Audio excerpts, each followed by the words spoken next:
Main funding sources for a school come from the government. We pay taxes to support education. A majority of school funding actually comes from the state, and so that comes from property taxes and all the other stuff. And then special programs like Title or special ed come, and LAP money comes from the federal government. So the state dictates money for the school districts by like the amount of students that go to a school. And then every year, around like within a week or two, the school district does like a head count, and that allows and helps with like teacher funding. So a lot of decisions made about how the budgets are made by the school comes from the school district. Some of those decisions are made collectively bargained with like different unions, right? Because we fight for certain things. And some are decided also here within our school by our SCDM, which is like a school-based decision-making team that meets monthly to decide how we use our building budget. So budget has been a huge thing within the school district, to the school board meetings, because I don't know if we are tight on our budget in Tacoma Public Schools, which we're about to. So school districts can't go bankrupt, but they will go under what's called binding conditions, where the state government steps in and looks at the books. In very easy terms. We are very close to it. Some other school districts around the state have been in binding conditions, so that's been a huge conversation within the school board on how to cut funds. Like one of the major things that's always talked about is about staffing is one of the highest percentages of where school funding goes. And probably also like bonds and levies that go towards buildings. Oh, that's the other way that school districts get money, is through raising bonds and levies. So those are specific things that voters vote on. They go to the ballot. Like we just passed 2 levies in Tacoma that like replaced prior ones to help support schools. And especially for building new buildings, those are super important.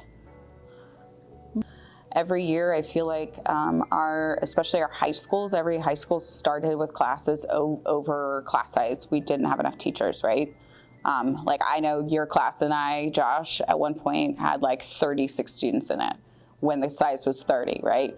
And part of the biggest issues around that, I also think about the ways in which the school district could do better to like support students and families.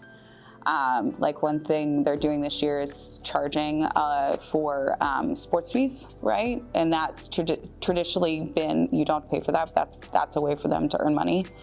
But I think some of those support programs, all the support staff within buildings, right, got cut because of budgets last year, especially our para educators, who used to be in every single elementary school to help the building run, and this last year they cut them.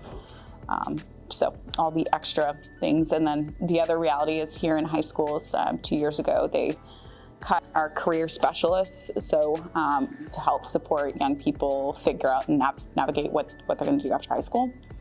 Part of those, I know the school district has really hard conversations about what to do in face of those things, and that how they get money is the state needs to fund it more, right, to get those programs. Call your legislatures, right? If you live in the 29th, those folks are pro-education and have been fighting really hard to get more state funding for education. I know, so OSBI, so our state government has the paramount duty to fund education. That's within our state constitution. But recently, the percentage of the budget, the state budget going towards education has been going down. Call your legislators about that, specifically increasing taxes. Recently, there was a bill before the state legislature called the millionaire's tax. So it would tax millionaires, folks who make over $1 million a year, to help support the needs within our state, which just passed, and they're figuring that out.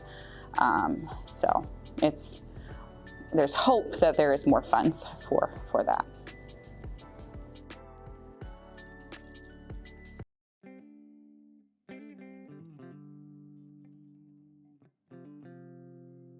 I think different people for different contexts. In general, a lot of our decisions are pretty much set by district policy, so outside of the building, right? Anything that directly impacts day-to-day operations here is we have what's called a site-centered decision-making team. That team consists of administration, teacher reps, classified staff reps, family reps, and student reps. So any changes to like the day-to-day operations typically goes through that body. And then the day-to-day operations, like your bell schedule that happens on a daily basis, discipline policy, stuff like that is set at the administrative level in the building.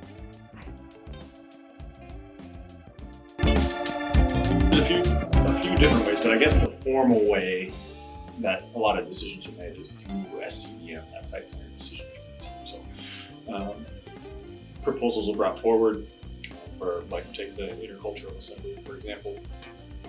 So the students did a presentation at every SCDM meeting where they advocated for the bell schedule they want for that period, for that day. And then as a result, all the members of SCDM hear that out, have discussion, and vote on it.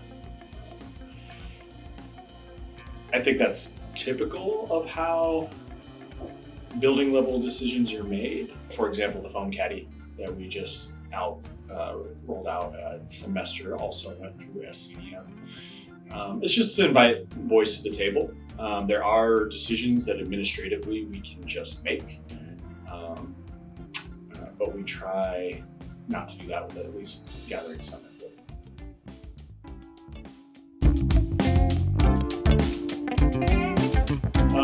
Well, as I mentioned earlier, everything kind of falls under district policy. So first, if we're going to change discipline, for example, we've got to look at district policy and make sure that's supported.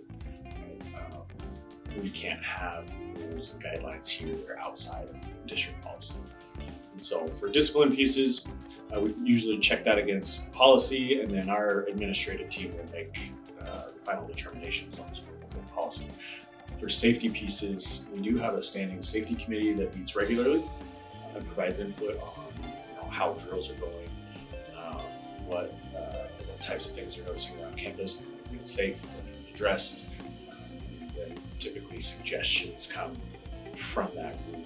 You'll notice the most recent one being lockdown signs in the bathrooms and what to do when you're in a lockdown in the bathroom, right?